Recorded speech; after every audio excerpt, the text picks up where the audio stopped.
everyone, and welcome back to English Pod. My name is Marco. And I'm Erica. And today with Erica, we have an upper intermediate lesson. That's right, an upper intermediate lesson that's a little bit strange. It's a little bit strange, but it's a real English lesson because that's what we give you here at English Pod. So in today's lesson, we've got a lot of really great language for you. We've got language to help you to gossip better. Gossip. Why don't you explain it a little bit, just in case? Okay, so if I gossip, I maybe share news or information about other people with my friends. Like I might say something like, Marco, did you see what happened in Chinese pod today? You'll never guess what I saw. Exactly. That's gossip. And we also have language today to describe things. To describe strange things. Strange things. All right, so let's take a look at our vocabulary preview. Vocabulary preview. So in our vocabulary preview, we'll look at a few important words that will help you to understand the dialogue a little bit better. Exactly. And the first word is weird. Weird. Weird. Weird. Now, this is a common word you probably hear all the time and in a lot of different situations. So we wanted to explain it today. Yeah, this word just means strange.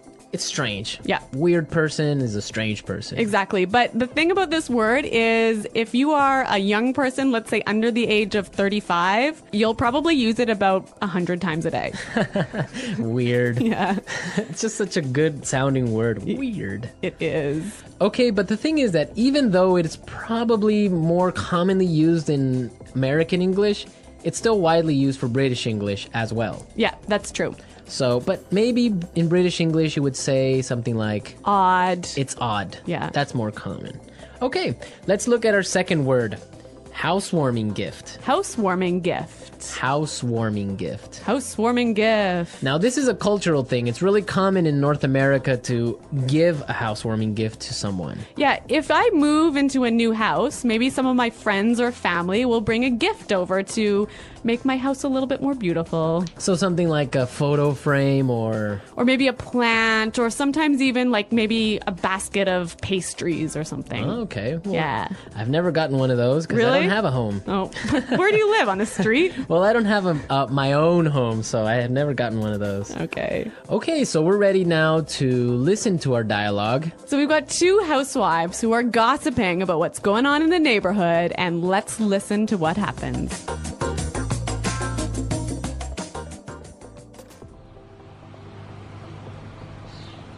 Oh, I don't know if you've heard, but someone moved into that old house down the road. Yeah, I know. I met the owner of the house yesterday as he was moving in. His name is Armand. Really? What's he like? You have to fill me in. Actually, he's a bit strange. I don't know. I've just got a bad feeling about him. Really? Why? Well, yesterday I brought over a housewarming gift, but Armand started acting really weird, and then he practically kicked me out. I tried to sort of peek into his house, but everything was so dark inside that I couldn't really get a good look. The whole thing really creeped me out. Well, you'll never guess what I saw this morning. A delivery truck pulled into his driveway and it dropped off a long rectangular box. It almost looked like a coffin.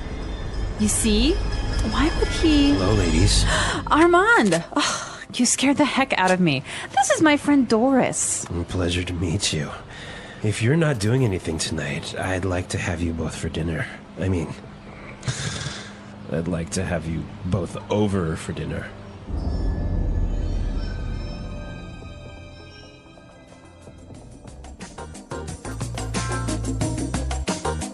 Ooh, that guy seems kind of weird. You can hear his voice is like a weird guy, right? Yeah. All right, let's take a look at our language takeaway and look at some of these great words. Language takeaway. So our language takeaway focuses on several words from the dialogue that we feel are really important for you to know. Exactly, and we have 4 of them for you today. Why don't we look at the first one? Okay, so the first word is a bad feeling. Bad feeling. A bad feeling. A bad feeling. So we've got a few examples that will help you to understand how this phrase works. Example 1. I don't like Kelly's new boyfriend. I've got a bad feeling about him. Example 2. It's so dark. We shouldn't be out here. I've got a bad feeling about this. Example 3. I've got a bad feeling about this trip. I feel like something's going to happen. Maybe we shouldn't go. Okay, so basically you think something bad is gonna happen. Yeah, you have a sort of uncomfortable feeling. Okay, that makes sense. I have a bad feeling about something. Exactly. Okay, let's look at our second word now. Kicked me out. Kicked me out. Kicked me out. Kicked me out. So when someone kicks you out, it's they force you to leave. You don't want to leave, but they force you to Yeah. Marco, have you ever kicked someone out of your class? leave. Yes, I have. Really? Yeah. If you misbehave in my class, you're kicked out. So you're pretty strict, huh? Well, sometimes I am. Okay. Okay, also maybe you've kicked your husband out of bed. I might have done that once or twice before. We'll have to ask him. I'm sure he has. All right, so that's what it means. You force someone to leave the house, leave the class, leave the bed. So kicked out of class, kicked out of the house, kicked out of bed. Exactly. Great. Let's look at our third word now. Creeped me out. Creeped me out. Creeped me out. Creeped me out. Now, this is a really common phrase. I like this phrase a lot, and we've got some examples for you to listen to help you understand this word a little bit better. Example 1.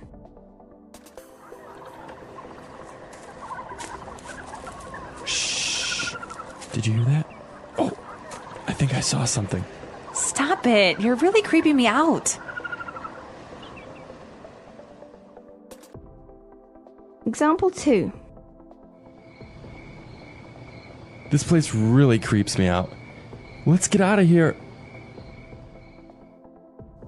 All right, well, I have a confession to make. I'm kind of creeped out by clowns. You are? Yes, I don't know. They're just creepy. They scare me. I don't know. Really? Yeah. So, what is it about clowns that scare you so much? I don't know. They're just white faces and weird paint. I don't know. It's just creepy. And the way they laugh. Oh, I don't know. No. Maybe you had a bad experience with clowns as a child. Probably. I watched a scary movie about clowns or something. Yeah. All right. So creeped me out basically means made me feel uncomfortable. Yes, it scares you. Yeah. Well, speaking of being scared, we have our final word for language takeaway, and it is scared the heck out of me. You scared the heck out of me. Scared the heck out of me. You got really scared. Yeah, I think this is a quite common way of saying, you really, really scared me. Yeah. Okay, we're ready to listen to our dialogue again. Now, try and see if you can catch all these phrases that we just talked about.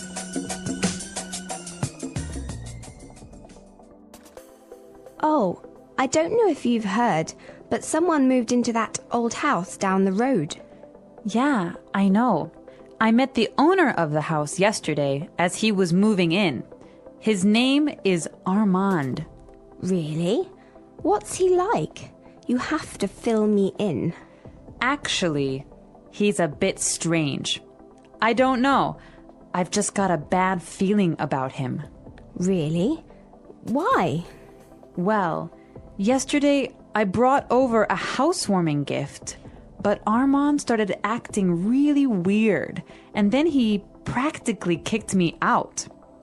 I tried to sort of peek into his house, but everything was so dark inside that I couldn't really get a good look. The whole thing really creeped me out. Well, you'll never guess what I saw this morning. A delivery truck pulled into his driveway and it dropped off a long rectangular box. It almost looked like a coffin. You see? Why would he... Hello, ladies. Ah, Armand, you scared the heck out of me. This is my friend, Doris. A pleasure to meet you. If you are not doing anything tonight, I would like to have you both for dinner. I would like to have you both over for dinner.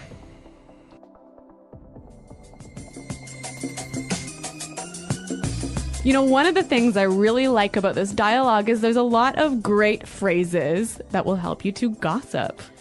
That's a good observation. So I think it's time for Fluency Builder. Fluency Builder. In Fluency Builder, we take a simple phrase or a simple word you already know and show you how to express the same idea a little bit more naturally. Okay, great. So let's take a look at our first item for Fluency Builder. So when you gossip with somebody, you often tell them news or information that they don't know already. And you might start by saying, "Did you know that?" Or you can say, "Did you hear?" Yeah, both of those phrases are perfectly fine, but if you want to sound a little bit more native-like when you're gossiping, you might try out this phrase from the dialogue. I don't know if you've heard.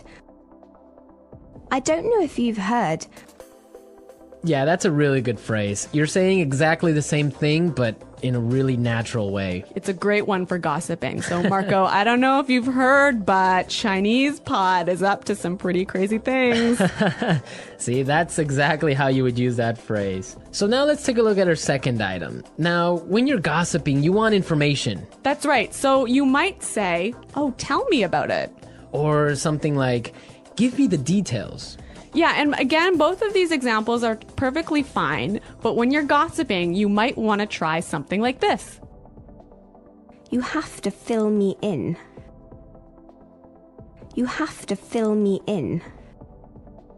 Fill me in. Yeah, that's what I would say. Fill me in, give me the details. Fill me in. Fill me in on today's gossip. Okay, so let's take a look at our third item. Now, if you have some juicy, gossipy news, And you want to start up a conversation, you might use this phrase here. Well, you'll never guess what I saw this morning. Well, you'll never guess what I saw this morning. that's a really good phrase. You can change it a little bit. You can say, "You'll never guess who I saw." Or "You'll never guess what I heard." Exactly. Very excellent gossip phrases. We're teaching you how to gossip because that's real English. People really do it, so you got to know the language for it. All right, so enough of our gossip. I think it's time for us to listen to the dialogue one last time.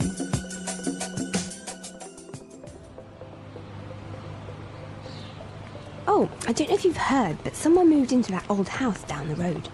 Yeah, I know. I met the owner of the house yesterday as he was moving in. His name is Armand. Really? What's he like? You have to fill me in. Actually, he's a bit strange. I don't know. I've just got a bad feeling about him. Really? Why? Well, yesterday I brought over a housewarming gift, but Armand started acting really weird, and then he practically kicked me out. I tried to sort of peek into his house, but everything was so dark inside that I couldn't really get a good look. The whole thing really creeped me out. Well, you'll never guess what I saw this morning. A delivery truck pulled into his driveway and it dropped off a long rectangular box. It almost looked like a coffin. You see? Why would he... Hello, ladies. Armand! Oh, you scared the heck out of me. This is my friend Doris. Pleasure to meet you. If you're not doing anything tonight, I'd like to have you both for dinner. I mean, I'd like to have you both over for dinner.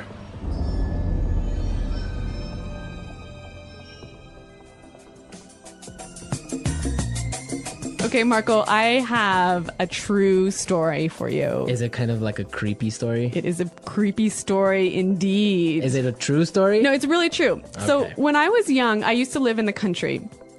And, in the country, all of the neighbors know each other. It's a small community, so everyone knows what's happening all the time. Okay. And there was some gossip going on in our community about a guy who lived at the end of the road.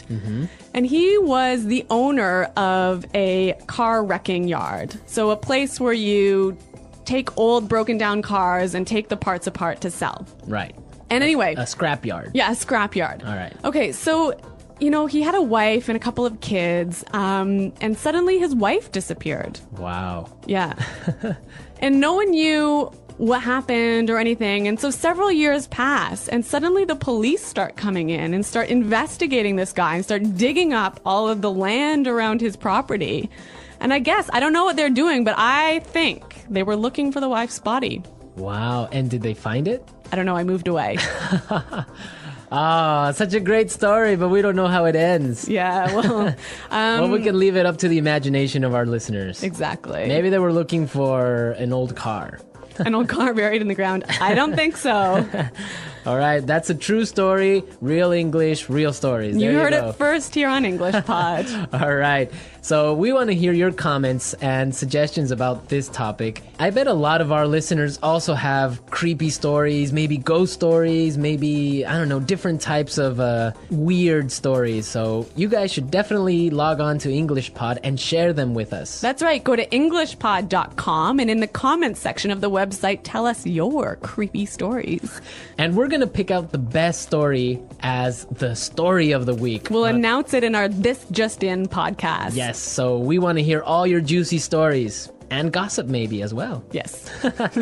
All right. Well, it's time for us to go. So be sure to listen to us next time. But until then, it's Bye-bye. bye.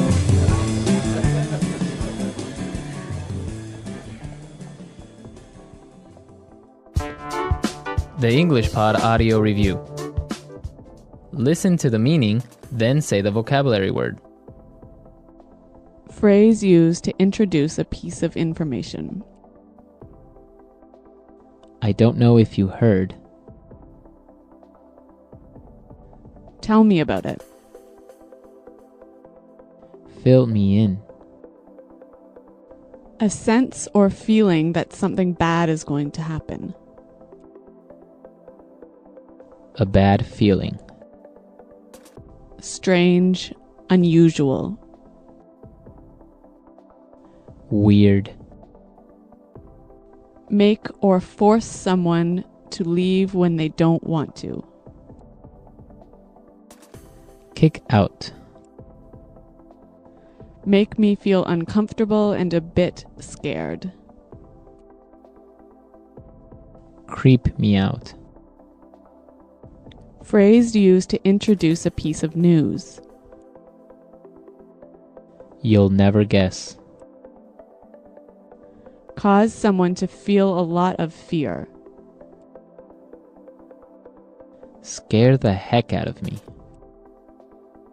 Strange or unusual. Bizarre. Strange or scary, causing people to feel nervous and afraid. Creepy. A dead person who drinks the blood of living people. Vampire. Phrase used to introduce a piece of gossip. Have you heard? Phrase used to introduce an interesting or surprising piece of information. Guess what? Let's try that faster. A dead person who drinks the blood of living people. Vampire. Phrase used to introduce a piece of news. You'll never guess. Tell me about it. Fill me in. Phrase used to introduce a piece of gossip. Have you heard? Strange or scary, causing people to feel nervous and afraid. Creepy. Phrase used to introduce an interesting or surprising piece of information. Guess what? Strange, unusual. Weird. Make me feel uncomfortable and a bit scared. Creep me out. Cause someone to feel a lot of fear. Scare the heck out of me. Make or force someone to leave when they don't want to. Kick out. A sense or feeling that something bad is going to happen. A bad feeling. Strange or unusual. Bizarre. Phrase used to introduce a piece of information. I don't know if you heard. Now say the word and hear it in a sentence. Weird.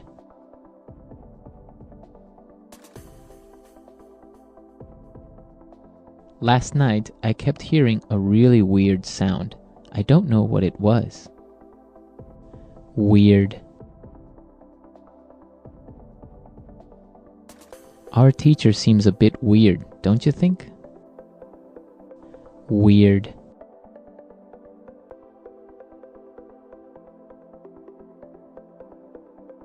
The weirdest thing happened to me yesterday. A pack of monkeys stole my car keys. A bad feeling.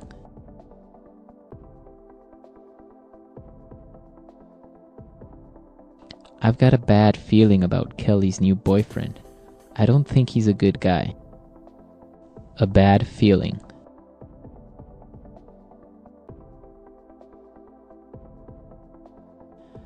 I have a bad feeling about this sales strategy. I think it's going to fail. A bad feeling.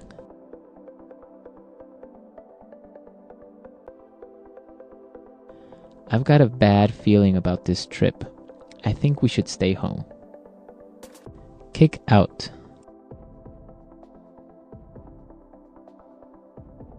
If you don't be quiet, I'm going to kick you out of this meeting. Kick out.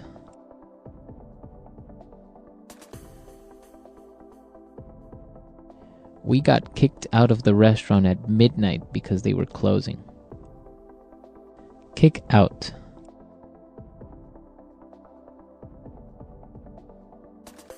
That's it. I'm kicking you out of class. Go stand in the hall. Creep me out.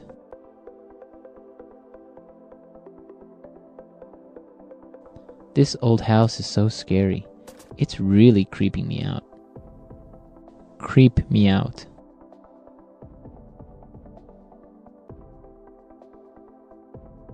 I watched The Exorcist last night. That movie really creeps me out.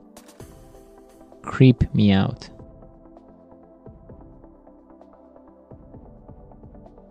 The last time I walked home alone at night, I really got creeped out.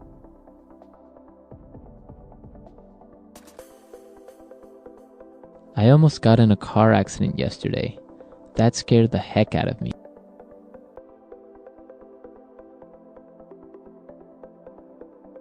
Don't wear that vampire mask. You're scaring the heck out of the baby.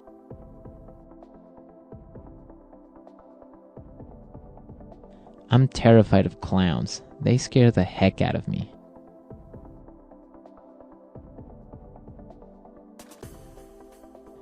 I don't know if you've heard, but Susan and John are breaking up.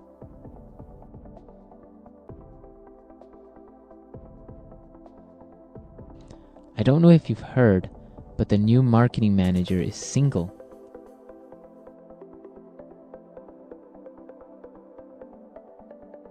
I don't know if you've heard, but Maurice quit his job yesterday. Fill me in.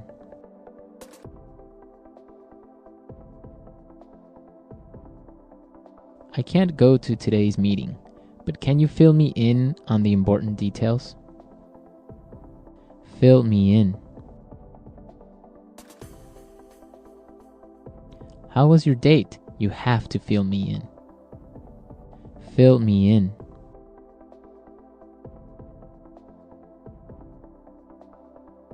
Sarah missed her class yesterday, but I filled her in on the homework assignment.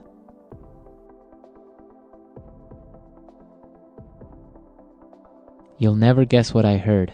Peter and Anna are getting married.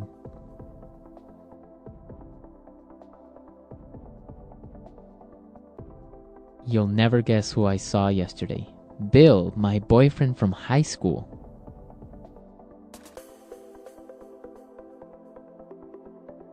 You'll never guess what Sandra told me. She's moving to Alaska.